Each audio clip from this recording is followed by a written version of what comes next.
Tayo po yumuko at manalangin. Lord, salamat po sa oras na to, sa araw na to na binigay mo po sa amin. Salamat po sa lahat ng kabataan, ng parents, young couple na nandirito, Lord. Sa lahat po ng pag-uusapan namin ngayon, wala pong ibang may tataas kundi ang pangalan lamang po namin, Panginoong Hesus. Purihin ka, dakilain ka. In Jesus' mighty name, Amen. Okay, pwede bang pakikamusta mo muna yung katabi mo bago tayo mag-start? Sabihin mo, how are you? Tapos sa kabila naman, yung greetings natin, you're so beautiful, no? You're so handsome.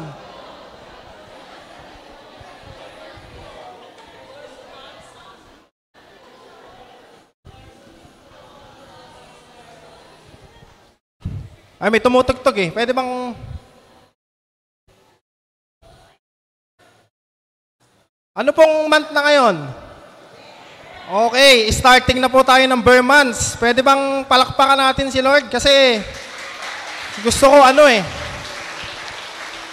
pagtungtong pa lang ng bear, dapat ma-experience na natin yung Christmas eh. Kasi sa Manila, pagka napasyal kayo, September 1, bukod sa Facebook, sumisilip si Jose Marichan.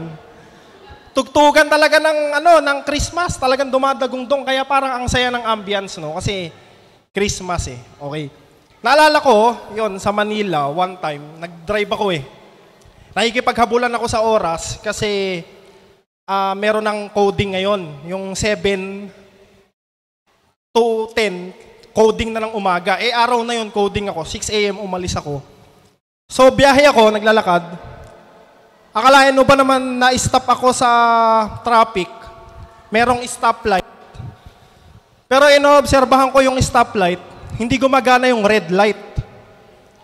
Green lang yung gumagana. Sabi ko, pambihira itong stoplight na to. Stoplight pero walang stop, puro go. Nawawala ng silbi. Bakit? Yung purpose niya, hindi nagagamit. Kaya nga tinawag na stoplight, pero ang umiilaw lang yung go light. So puro go. Lagpas ako ngayon, nadaan naman ako sa stoplight ngayon. Stoplight din natawagin. Nag-stop, pero nag-go naman lahat. Dire-diretso, sabi ko. Pagka talaga yung isang bagay na importante, nawawala ng sense yung isang bagay. Stoplight, pero hindi gumagana yung red light, nawawala ng silbi. Naalala ko, kasi meron po kaming maliit na ihawan. Meron kaming customer, sabi doon sa taga-ihaw namin, ano yung pinapahid nyo na yan? Sabi nung taga-ihaw namin, secret recipe po yan. Secret recipe, pwede po bang malaman kung ano? Secret nga eh, sabi nung taga-ihaw namin. Naisip ko, tatawagin ba natin siyang secret recipe kung i-announce mo rin yung kung ano yun?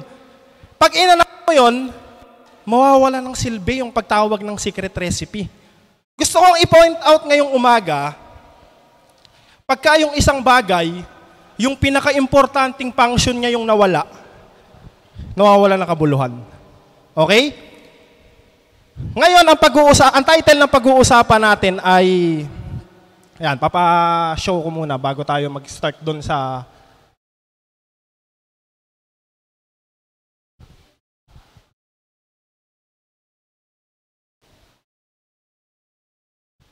okay, so mukhang may technical. Ayan, ang pag-uusapan natin ngayon ay the greatest thing. Sa Tagalog po, ang ibig sabihin niyan, ano ba Tagalog ng greatest?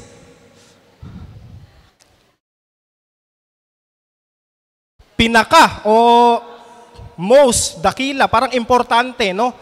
Ang pinaka-importanting bagay, ang pinakadakilang bagay o ang pinakang bagay. Okay? Bago natin talakayin yan, okay, may verse na. Actually, dapat wala muna. Pero, bago tayo mag-proceed sa anumang sasabihin sa atin ng Panginoon, meron muna ako isang kwento na gustong ilahad sa inyo, no? Naalala ko lang, sa isang malayong kaharian, mayroong competition. Okay? Alam nyo kung ano competition yon? Paunahang magsibak ng puno. Grabe competition sa kaharian, no? Paunahang magsibak ng puno. Ngayon, ang main character natin, ang pangalan ay Charlie. Ayan. Si Charlie, masipag na bata ito. Ang ginagawa tuwing umaga, nagsisibak ng kahoy. Ngayon, nabalitaan niya, merong competition sa lugar nila, ang gagawin, paunahang magsibak ng puno gamit palakol. Ngayon, sabi niya, nako, mukhang qualified ako dito Sumali ngayon si Charlie. Tapos, inahanap niya ngayon, sino kaya makakalaban ko? Ngayon, nakita niya, dalawa lang sila maglalaban. Ang kalaban niya, yung kapitbahay niya. Yung kapitbahay niya na yun, payat, mahina, hindi gano'ng nagsisibak ng kahoy. Sabi niya, sure win na ako dito. Pagka nagsisibak ako ng kahoy, na parang humahanga siya Kasi, ang lakas ng hampas ko. Ang lakas ng katawan ko, siya hindi. Nag-start na ngayon. Ngayon, ang ginawa ni Charlie, nag-start siya ng preparation Tuwing umaga, nagsisibak ng kahoy. Pinapalakas niya yung katawan niya.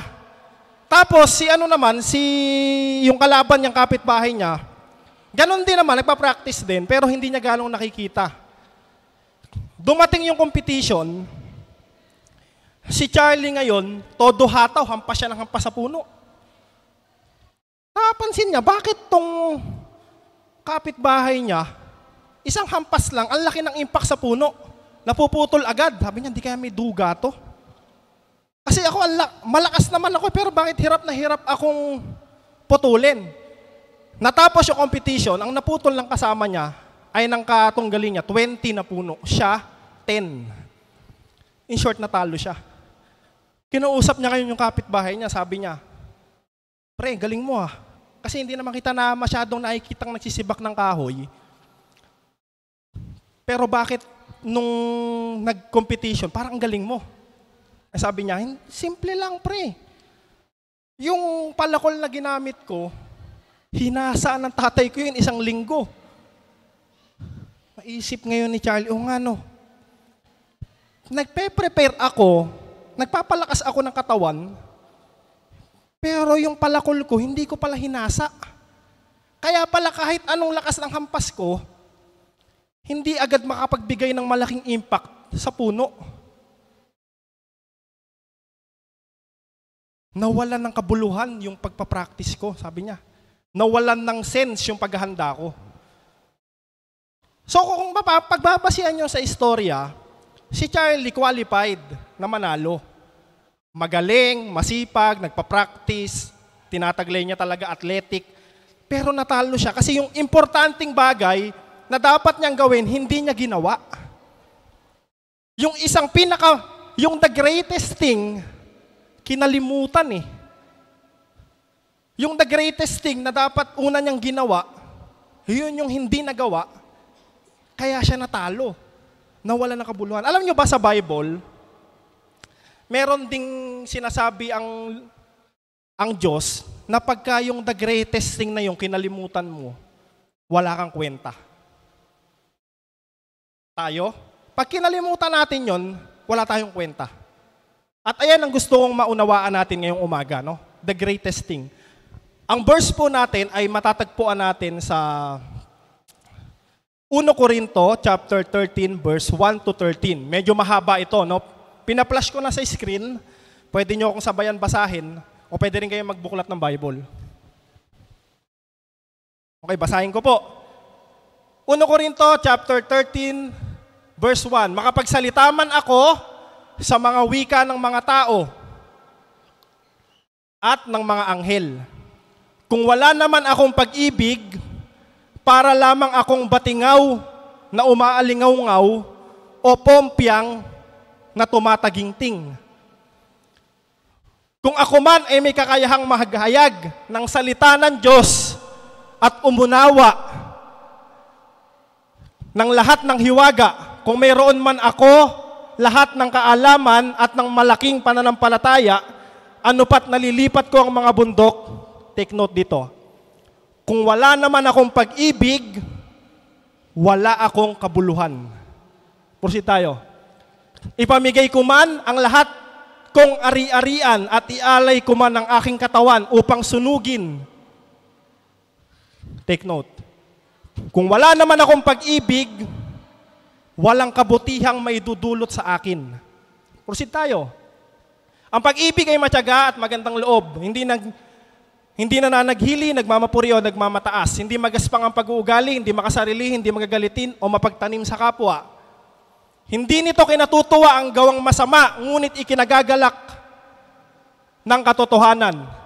Ang katotohanan, ang pag-ibig at mapagbata, mapagtiwala, puno ng pag-asa at nagtsatsaga hanggang wakas. Proceed natin. Matatapos ang kakayahang pagpahayag ng salita ng Diyos, titigil ang kakayahang magsalita sa iba't ibang wika, mawawala ang kaalaman. Take note po. Ngunit, ang pag-ibig ay walang katapusan. Hindi pa lubos ang ating kaalaman at ang kakayahan sa pagpapahayag ng salita ng Diyos. Ngunit pagdating ng ganap, mawawala ang di ganap. Ang tatlong ito ay nananatili o mananatili. Verse 11, okay. Nung ako'y bata pa, nagsasalita ako, nag-iisip at nangangatuwirang tulad ng bata. Ngayon, ako'y mayroon ng sapat na gulang, iniwan ko na ang mga asal bata. Sa kasalukuyan, tila malabong larawan ang nakikita natin sa salamin. Ngunit darating ang araw na makikita natin siya ng mukaan, bahagya lamang ang nalalaman ko ngayon, ngunit darating ang araw na malulubos ang kaalaman ito. Tulad ng pagkakakilala sa akin ng Diyos. So, nag-advance kanina. Ang tatlong ito ay nananatili. Ang pananampalataya, pag-asa at pag-ibig. Ngunit, ang pinakadakila sa mga ito ay pag-ibig. The greatest thing. Okay. Pag-usapan natin itong unang Korinto 1-13. Pwede bang pakibalik sa verse 1?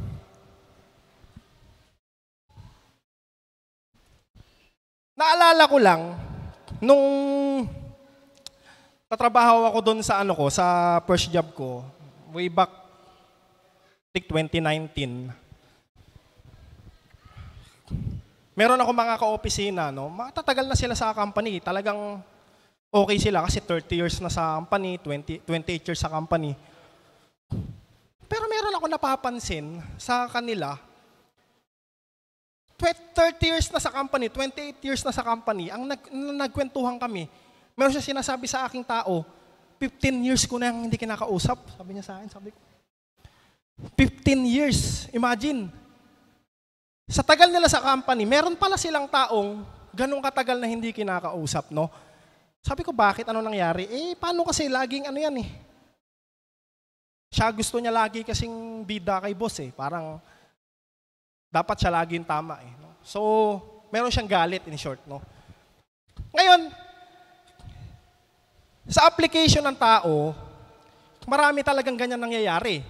Meron nga ako nababalitaan, magkakamag-anak, nagkaroon ng alitan. Bakit? Dahil sa lupa. Merong kamag-anak na parang wini-wish niya, mamatay na yung kamag-anak niya para wala siyang kaagaw sa lupa. Meron naman, one time, nagdadrive ako, merong nasa harap ko, merong motor, huminto, merong isang sasakyan huminto, naglabas ng baril, kitang-kita ko. Buti na lang, merong MMD, inawat sila, so, muntik na silang magpang-abot. In short, ang gusto kong ipaunawa sa inyo, sa everyday ng buhay, merong nangyayaring magulo. Merong gulo, merong hindi pagkakaunawaan, merong alitan, no? Pero, bakit nga ba? Bakit nga ba nangyayari yun? Bakit nga ba nangyayari sa magkakamag-anak, sa magkakapatid? Bakit nga ba nangyayari sa magkakapatiran? Bakit nga ba nangyayari sa magkakatrabaho, magkakaklase, magkakapitbahay, yung ganong bagay? Simple lang, no? Kagaya ng kwento natin kanina. Nawala ng silbi ang buhay. Bakit? Nawala yung the greatest thing. Sabi sa 1 Korinto, chapter 13, verse 1-2, kasi ang title ng yung parang yung kwento na to, ang pag-ibig. Okay? So, unang punto na pag-uusapan natin ay love on top. Parang kanta no? Parang gusto kong patugtugin kanina. Kaso lang secular Pero, ang love on top, it means love ay nasa taas. Love ay number 1 o love is priority. Okay? Sabi sa verse 1 to 3, pinababalik ko. 1 Corinto chapter 13 verse 1 to 3. Makapagsalita man ako sa mga wika ng mga tao at ng mga anghel, kung wala naman akong pag-ibig, para lamang akong batingaw na umaalingaw o pompyang na tumataginting. Gusto kong mag-focus tayo dito sa verse 1 Napakalalim ng pinupunto dito ng Bible Kasi marami sa atin dito magagaling. Marami sa labas magagaling. At ang pinatutukuyan pa rito talaga, mga Christian. Bakit? Tingnan nyo Makapagsalita man ako sa wika ng mga tao at ng mga anghel. Tumatayo ka man dito, nagbabaagi ka ng salita ng Diyos, hindi ka man tumatayo, nag-share ka sa iba, at hindi pa doon, nakakapagsalita sa wika ng mga anghel. Ibig sabihin, meron kang words of wisdom na nabibigay sa mga tao. Pero take note, pwede ka palang mawalan ng silbi. Youth, cell group leader, nag-cell group. Yung mga member, nag-i-invite sa school. Yung mga parents, nagba-Bible study. Pero at the end of the day, pwede kang mawalan ng kabuluhan. Pwede kang mawalan ng silbi. Alam nyo kung ano yun? Pag nawalan kayo ng pag-ibig. Ang sabi diyan, kahit anong gawin mo, kung wala kang pag-ibig, para ka lang pompyang na tumataginting. O sabi pa dyan, batingaw. Hindi ko alam kasi kung ano yung batingaw Batingaw na umaalingaw o pompyang na tumataginting. Yung pompyang na to, pag ito lang kasi yung ginagamit, ito kasi parang ito yung mga pompyang, parang symbols, no? Pagka puro ito lang, hindi mo sinamahan, masakit lang sa tenga parang wala talaga tong may dudulot na ganda pagka yan lang. Parang ingay lang. Ganyan lang ang nangyayari sa atin pag wala tayong pag-ibig. Pero alam nyo, pagka love on top tayo, point 1, love on top, pagka yun ang ginawa natin, baliktarin natin yan. Top naman natin yung pag-ibig. Sabi dyan, pakilabas uli yung verse 1, baliktarin natin. Hindi man ako, baliktarin ko hindi man ako makapagsalita sa wika ng mga tao at ng mga anghel. Kung mayroon naman akong pag-ibig, hindi ako parang batingaw na umaalingaw-ngaw o hindi ako parang pompyang na tumataginting. Unahin natin yung pag-ibig. Bakit? Bakit pwedeng baliktarin yan? Kasi kung may pag-ibig ka na totoo, yung pagsasalita sa mga tao, magagawa mo yan kahit hirap ka. Bakit? Kasi nagmamahal ka, meron kang pag-ibig. Parents o kaya anak. Kaya nga ako, minsan parang pagka nagbabrowse ako, meron akong nababasan. The breadwinner. Doon may mga ganun pang kwento Tapos may mga message sa mga breadwinner, huwag kayong mawawalan ng pag-asa kahit na nahihirapan. Alam niyo kung bakit nahihirapan ng mga breadwinner? Kasi nagmamahal Hindi makasarili. Iniisip yung nanay, iniisip yung kapatid. Kaya at the end of the day, nawawalan sila no? Nung nagkwentuhan nga kami rito ng circle of leader, ang sabi nung iba, umiiyak, sabi kasi ang iniisip ko, paano na ako? Kasi ngayon ang priority ko kapatid ko, priority ko mother ko, pero paano na ako? Breadwinner. Bakit? Love. Kaya saludo ko sa lahat ng yan. Kasi ako breadwinner din dahil panganay ako Sa mga nanay at tatay na nandirito, nahihirapan, kinakapalan. One time naiyak ako sa kwento ng nanay ko. Sabi niya, nanay tatay ko nung Sambales, Bataan kami. Sabi ko, first time kami magkwentuhan sa harap ng kainan magkakatabi kami. Sabi ko, way back kasi nirecall ko, sabi ko, Nay, dati pala nakasal na yung lupa natin, mutik na pala tayo mawalan ng lupa. Sabi niya, alam mo ba, dinanas namin doon sa pinagkakasanlaan natin ng lupa. Ang binabayaran natin, tubo lang. 5,000 per month. Hindi nababawasan yung utang. At pag hindi tayo nakakabayad, pupunta yun sa harap ng bahay natin. Sisigawan kami ng papa mo, sasabihin, hindi kayo makabayad, ang tagal-tagal na yan. Dinudurog yung puso ko. Bakit? Kakayanin pala ng magulang na mawalan ng kredibilidad sa harap ng tao para lang sa anak. Bakit? Dahil sa pag-ibig. Yung magulang na walang-wala na pero lumalapit sa iba nangungutang, hindi ako naiinis doon. Humahanga ako. Bakit? Nakakaya kayang mangutang. Pero bakit nila ginagawa? Para sa anak. Yung mga kabataan na nagtitipid, kaya nilang bumili ng lunch pero ang kinakain, mumurahin lang para makapag-provide sa pamilya. Saludo ako. Bakit? Pag-ibig. At ayan yung natutuwa ako na meron at saksi ako na meron dito na mga yan. Pero ngayon, yung love, itap natin sa lahat ng aspeto. Itaas natin, gawin nating priority, maging sa kapatiran, maging sa kapitbahay, maging sa katrabaho. Kasi pagka yung love, tinap natin, nagiging all things work for good eh. No? Parang lahat ba ng nangyayari, gumaganda. Alam niyo yung kanta ng isang banda, sabi, gumaganda ang paligid. Kung lahat ng tao, puno ng pag-ibig. Nagiging lahat, all things work for good eh. Para bang, pinagsabihan ako nito ng masama, pero dahil meron kang pag-ibig, okay lang yun. Baka napansin niya sa akin, mali talaga ako. Love. All things work together for good. Sabi nung isa, wala na akong makain, binigay ko sa nanay ko. Pero okay lang. Kasi alam ko may purpose. Makakaahon din ako. Meron kang pag-ibig, gumaganda ang lahat eh. Naalala ko, sa isang kaharian, ayan, meron ulit ako isang kwento sa inyo. Merong mag-best friend. Yung hari, meron siyang best friend. Yung best friend niya nakakahanga kasi sa laging sinasabi ng best friend ng hari, all things works for good. Para bang lahat na nangyayari mabuti.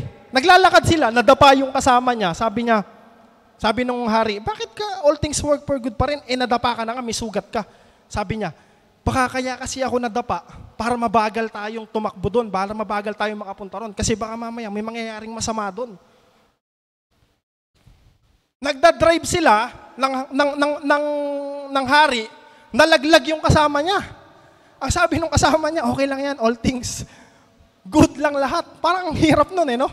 Nagbabike silang dalawa, yung kasama niya biglang nalaglag sa butas. Puro sugat pero okay lang. All things pa rin eh. Good pa rin lahat eh. Sabi nung hari, hindi ba sira ulo na tong kasama ko?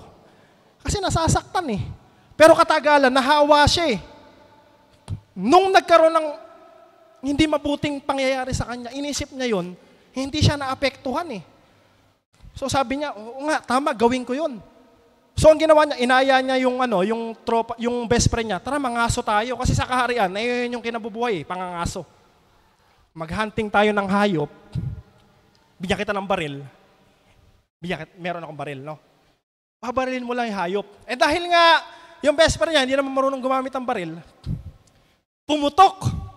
Mamaya-maya, parang merong sakit na naramdaman yung hari. Pagtingin niya sa daliri niya, putol na.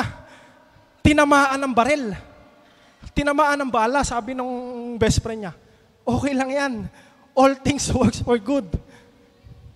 Sabi ng hari, anong all things works? Tingnan mo nga, putol yung daliri ko. Hindi ako naniniwala dyan. Tara, papakulong kita. Pinakulong ngayon ng hari yung best friend niya. In short, nasa kulungan na. Ngayon, libangan kasi ng hari yung pangangaso. One time, nangaso siya. Tapos, habang nag-aabang siya ng hayop, merong sumisibat sa kanya. Nakikita niya, merong mga sibat na lumilipad. At merong dumakma sa kanyang isang tao. At tinali siya at dumami yung tao. Bigla siyang binuhat.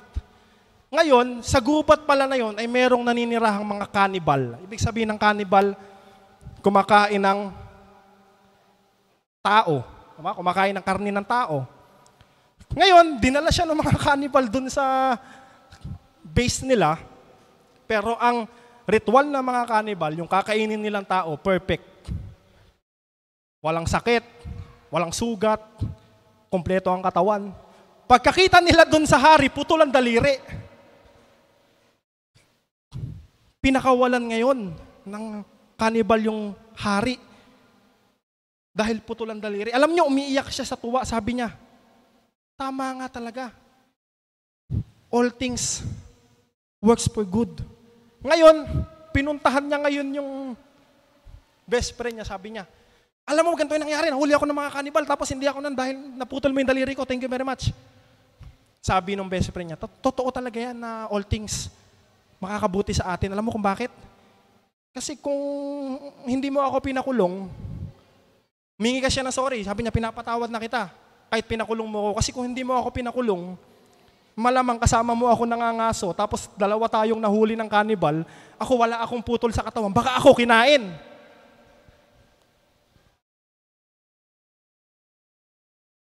Humingi ng sorry ngayon yung hari, sabi niya.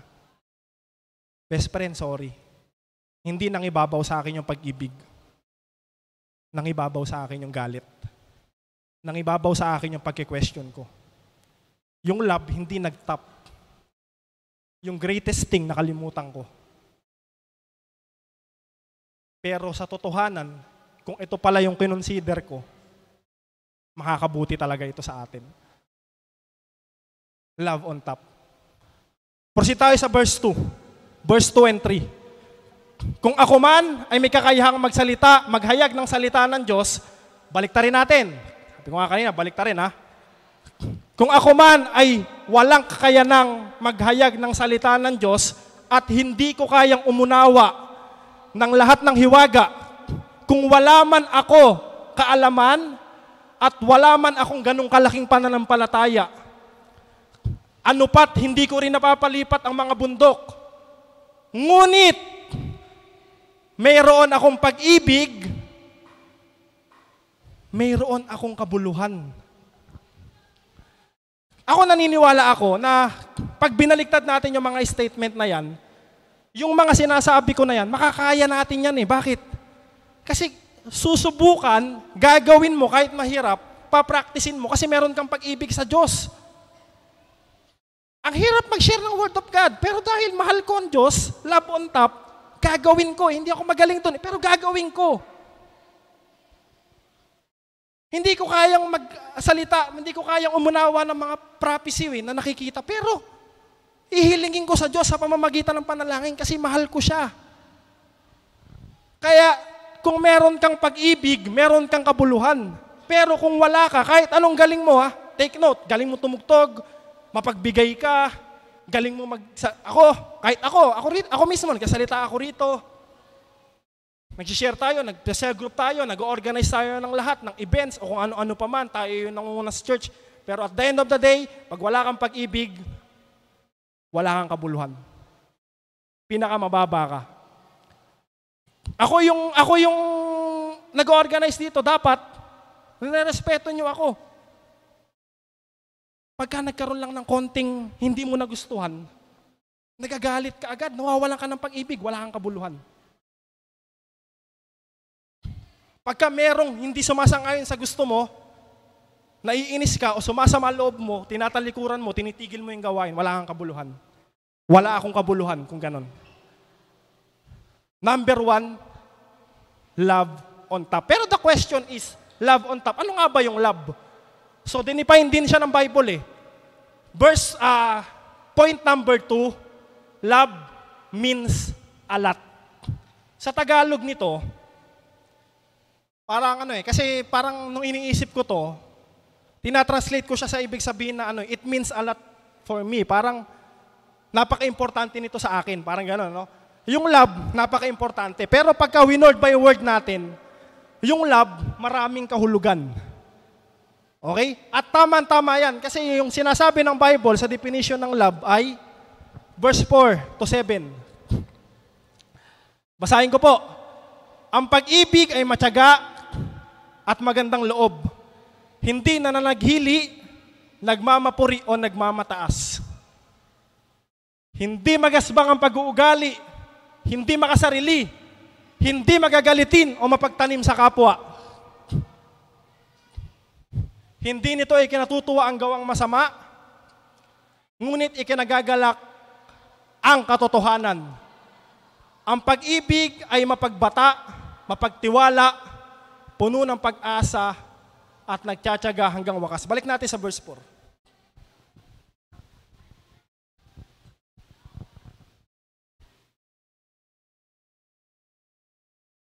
Verse 4, balik natin sa verse 4. Tignan natin kung applicable Baliktarin ko. Okay? Baliktarin ko. Ang pag-ibig ay hindi matyaga, hindi magandang loob, nananaghili, nagmamapuri, at nagmamataas. Parang parang hindi akma no?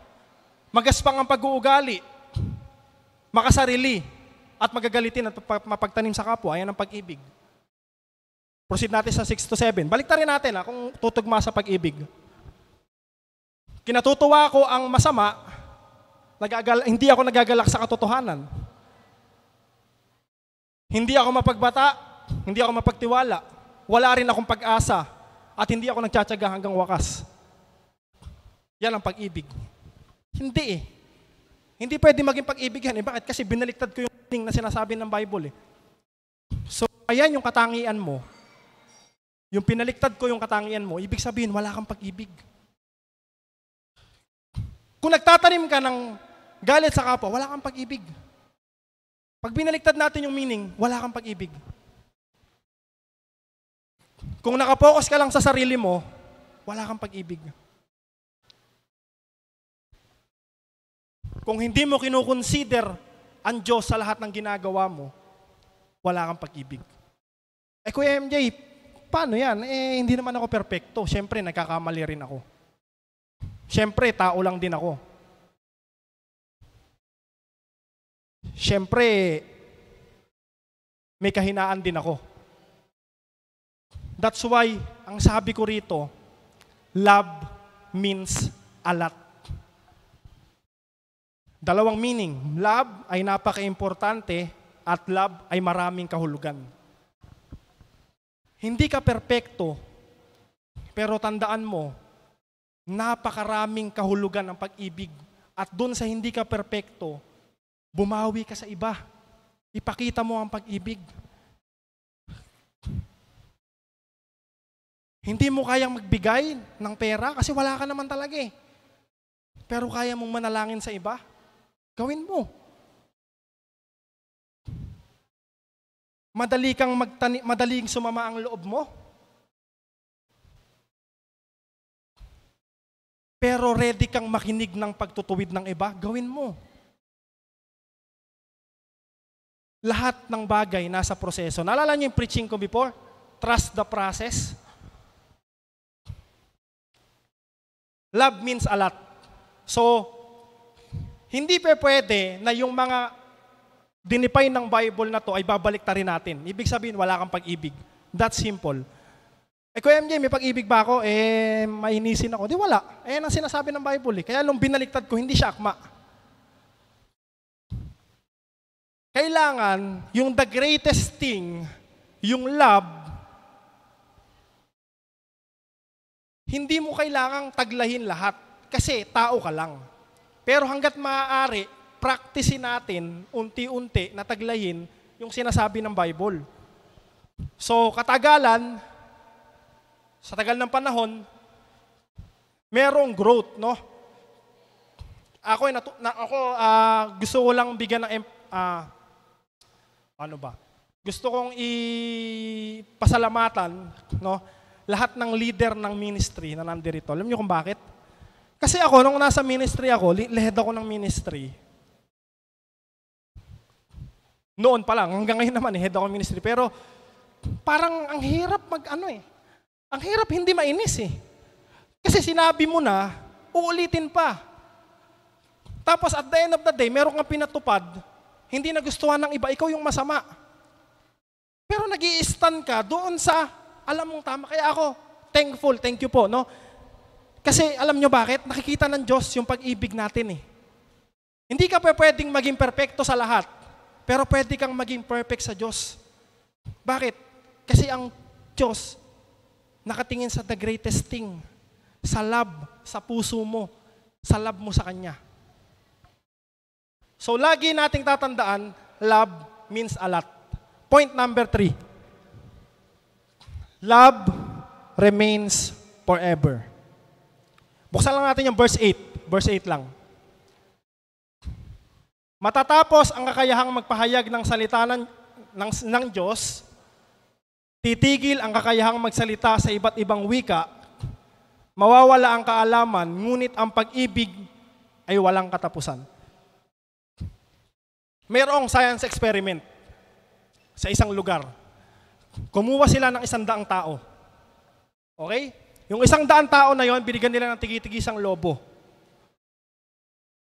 Sabi nung professor, ganito gawin natin. Kayong 1,000 tao, kayong 1,000 tao, bigyan ko kayo ng pentel pen, sulat niyo yung pangalan niyo sa lobo. Tapos, kukolektahin ko yung lobo. No? Ngayon yung lobo, kinolekta niya, yung helium, yung lumilipad. Kinolekta niya yung lobo, pinasok niya sa isang room na punong-puno rin ng lobo na walang pangalan. So yung lobo na nandun sa room, siguro I think mga 1,000 din or 5,000 sa dami. Hinalo niya yung mga lobong may mga pangalan. No? Sabi niya, sige, pasok kayo lahat, hanapin niyo sa inyo. Kailangan sa 5 minuto mahanap niyo, lahat kayo mahanap niyo yung pangalan niyo. Pasok sila. Alam niyo, within 5 minutes, walang nakahanap. Walang nakahanap ng pangalan nila. Labas sila, wala, hindi namin kaya kasi masyadong maikli yung oras. Hindi, yan lang yung allowed ko eh. O ngayon, hindi nyo nagawa, ganito na lang. Punta kayo sa loob, pag meron kayo nakitang pangalan, meron kayo nakitang lobo na may pangalan, kahit hindi sa inyo, kuhanin nyo, bigay nyo dun sa tao na yun. Kapag nakita mo hindi sa'yo pero kilala mo, bigay mo sa kanya. Pasok sila, within 5 minutes, nakakuha lahat. Bakit? Nagbigayan eh. Nakuha ko yung lobo mo, ito yung sa'yo. Nakuha ko yung lobo mo, ito yung sa'yo. Ito yung pangalan mo, ito yung sa'yo. Nagbigayan eh. Pero pag naghanapan ng sarili, hindi matapos eh. Pero pag nagbigayan, saglit lang natapos eh. That's the problem. Hindi yung lobo. Alam niyo yung problem? Kagaya ng kwento na yan. Kaya ka nai-stress. Kaya ka nagtatanong, bakit ako? Kaya ka nagtatanong, o kaya ka nahihirapan, bakit? Kasi naghahanap ka eh. Marami sa atin, Christian, youth, parents, nagtatrabaho, nag-aaral, meron ka nahihirapang tanggapin. Meron kang hindi kinaiinisan, meron kang hindi magustuhan. Bakit? Kasi may hinahanap ka sa kanila. Meron kang hindi makasundo, meron kang hindi makasama, meron kang hindi makuha. Bakit? Naghahanap ka eh. Pero try natin magbigay. Lord, yung hindi ko nagugustuhan sa tao na to, paubaya ko na sa'yo, bibigay ko na. Ako naman magbibigay ng love sa kanya. Yan ang pangarap ko sa youth eh. Buhat nung tinalaga ako bilang youth leader, I'm not perfect. Parang wala nga akong ginagawa eh.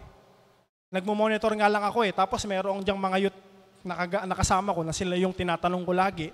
Hindi ako mapag-approach sa mga cell group leader. Pero alam nyo, lagi ako nananalangin na yung youth magbigayan ng pagmamahal lahat. Kahit walang youth leader, maayos eh. Walang naghahanap, lahat nagbibigay. Hindi ako leader ng parents, no? Hindi ako leader ng anumang ministry bukod sa youth ngayon. Pero ayan yung gusto ko eh. Alam niyo kung bakit? Kasi ang ministry nasisira kapag kayong nasa loob no naghanapan. Dapat siya yung gumawa nun ah. Bakit ako? Tama naman eh. Dapat siya talaga yan. Pero dahil hindi ako maghahanap, magbibigay ako ng love, kausapin ko na lang ng maayos. Baka, kasi ganito eh, baka pwedeng ayusin natin yung ganito. Para hindi nasisira ang ministry, hindi nasisira ang gawain ng Panginoon eh.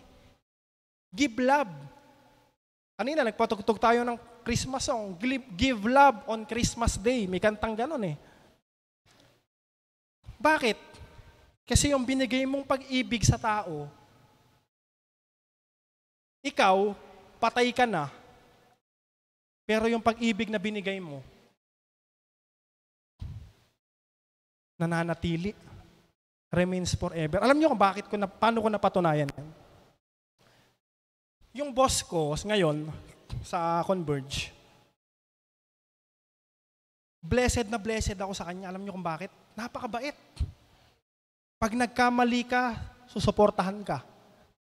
Pag meron kang hinihingi ng tulong, tutulungan ka. Alam mo kung bakit?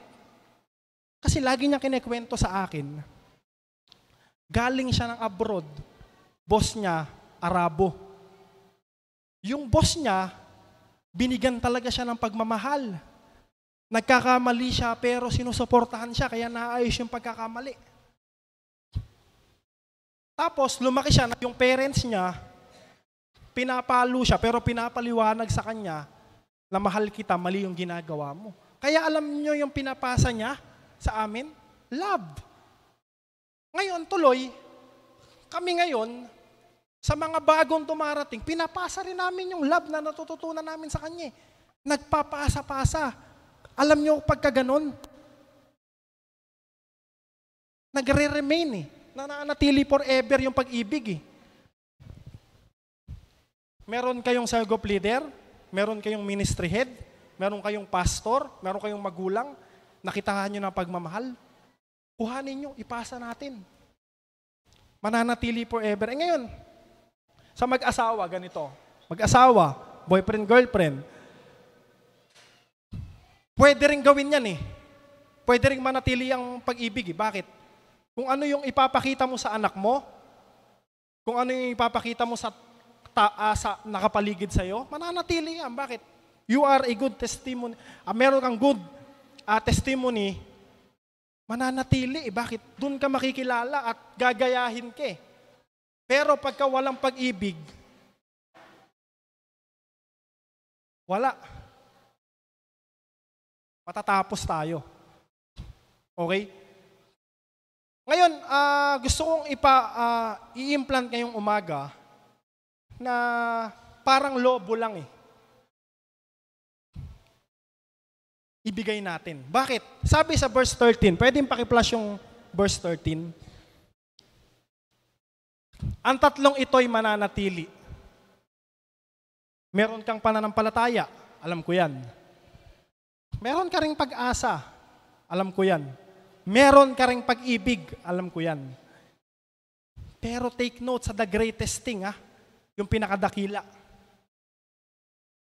Pag-ibig.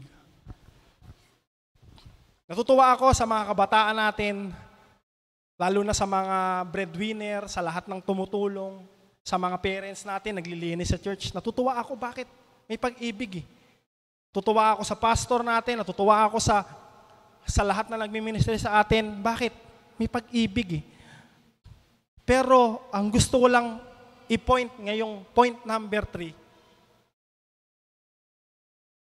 lagi tayong magbigay ng pag-ibig kaysa maghanap. Walang masamang maghanap kasi tao ka lang. Pero i-practice natin na mas nagbibigay tayo. Pwede ba tumayo tayo lahat?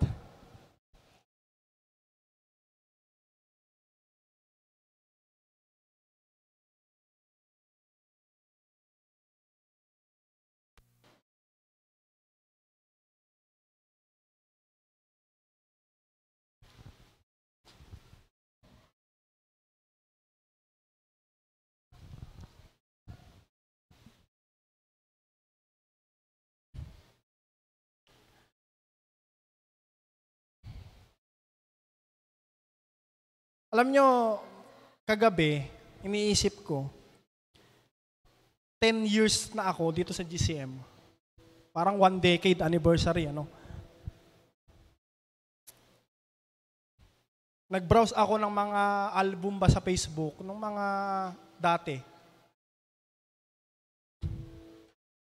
Daming nawala Para bang ang dami kong kasama noon na hindi ko na nakakasama ngayon. O hindi man nawala sa Panginoon, pero nawala na dito sa GCM. Meron din akong nakita na nasa abroad na meron akong nakasama na hindi ko nakilala. Sino ba to? Umatin pala to sa amin. Meron ako makakaklase noon na, nakasama ko pala to dati. Meron ako nakasama na may asawa na, may anak na. Merong iba na matay na. May kabataan dito noon, nasagasaan siya, nagbabike eh. Wala na siya, namatay na siya. Pero kasama natin dati rito eh. Alam nyo, after this Sunday, meron sa atin mag-a-abroad. Meron sa atin dito mag-aasawa. Meron dito tatawagin sa trabaho. May mga kabataan dito pagpapalain. Pupunta ng Europe, mapupunta ng Amerika. Meron dito mapupunta ng Manila. Pero ang gusto kong maunawaan nating lahat, bago tayo umalis ng GCM, kung pupunta ka man ng ibang bansa, syempre hindi ka na makakapunta dito. Kung pupunta ka man ng BGC at doon kailangan ka doon at maghahanap ka ng panandalian churches doon, gusto kong i-implant sa'yo na sa GCM, ang priority ay yung the greatest thing. Yung pag-ibig. Kahit saan ka mapunta, kahit yumaman ka na, kahit ikaw kabataan, maging successful ka na, tumanda na yung mga parents, magkaapo ka na, magkaanak na yung mga anak mo, o ano pa man yung mangyari sa'yo, ipasa mo lagi yung the greatest thing, yung pag-ibig. Bakit? Kasi ito lang yung nagre-remain forever. Diyan ka matatandaan. Maaalala ka na kahit wala ka na, o kahit na hindi ka na nakakasama, pero matatandaan yung ginawa mong kabutihan. Matatandaan yung ginawa mong pag-ibig, pagtulong. No? So sa lahat na nandito ngayon, GCM family, ang gusto kong mangyari, the greatest thing, ipasa natin sa lahat. No? Kung may naghahanap, bigyan. Kung merong gustong makatanggap, bigyan natin. Kung gusto mo makatanggap, mag-ask ka. Kung meron ditong mahina, tulungan natin. Kung merong naghihirap financially hanggat maaari, tulungan natin. Kung meron dito na i-struggle emotionally, panalangin natin. Kung meron dito gusto ng kausapin natin. Kung sino rito gusto ng tulong, kung sino gusto ng panalangin, sino may sakit, karamdaman, panalangin natin. Kung sino man dito na ospital, dalawin natin. Kung sino man dito nagkaroon ng problema sa pamilya, kausapin natin. Payuhan natin. That's the purpose of the greatest thing. Tayo lahat ang makikinabang niyan. At higit sa lahat, yung pag-ibig ng Diyos na pinasa niya sa atin at naging dahilan kaya tayo naligtas, ay ipapasa rin natin sa lahat. Kahit yung taong sa tingin mong hindi na-deserve, Sharon, mga estudyante sa labas, hindi natin nakakasama rito, pero sa tingin mo na dapat makakilala sa Diyos dahil meron kang pag-ibig na binigay ng Diyos sa'yo. Gawin natin. Tayo manalangin. Lord, salamat sa oras na to. Salamat sa araw na to na pinapaunawa mo po sa amin. Lord, tulad po ng pinaranas mo sa aming pag-ibig, hindi na po namin pinaunawa sa tao, Lord, na kami mahina. Pero Lord, sa lahat ng kasalanan po namin, tinubos mo po ito, Panginoon. Ginawa mo po kaming karapat-dapat sa iyong harapan. Miski ako na nandirito ngayon, hindi ako karapat-dapat. Pero Lord, binigyan mo ko ng pagkakataong magbahagi ng salita. Lord, sa lahat ng kabataan, sa lahat ng parents na nandirito, guide us, Panginoon. Sa lahat po, Lord, ng breadwinner, ng kabataan na nahihirapan, Lord, lahat na nag-iisip para sa kanyang pamilya, nag-iisip sa kanyang anak, sa trabaho, nai-stress sa buhay, emotionally, lahat ng may kahilingan. Lord, lahat po, Panginoon, ng may tanong, bakit hanggang ngayon wala pa ako nito? Bakit hanggang ngayon sila meron na ako wala pa? Nahihirapan ako, sana ako rin. Lord, iparanas mo po sa amin, Panginoon, yung comfort mo, yung pag-ibig, Panginoon, na ibibigay namin ay patuloy na maranasan namin. At Lord, turuan mo kami at tulungan mo kami, Lord, na magbigayan ng pag-ibig. At sinabi mo nga po sa iyong salita, Panginoon, mawawala kami ng kabuluhan kung wala kaming pag-ibig. At ang pinangahawakan po namin, Panginoon, ay yung pag-ibig na binigay mo po sa amin. Marami pong salamat sa araw na ito at nawa, Panginoon, napapurihan ka, Panginoon, sa yung mga salita na tinalakay namin, naway makaabot ito sa trono ng biyaya. Lahat ng mga tagapakinig, Lord, patuloy na pagpalain mo, baguhin mo po ang buhay namin, Panginoon. Hindi namin kaya dahil kami mahina, pero dahil kasama ka namin, Panginoon, lahat ay nagiging posible. Marami pong salamat, purihin ka, sa pangalan po ng aming Panginoong Hesus, lahat ng anak ng Diyos ay magsabi ng Amen. Palakpakan po natin si Lord.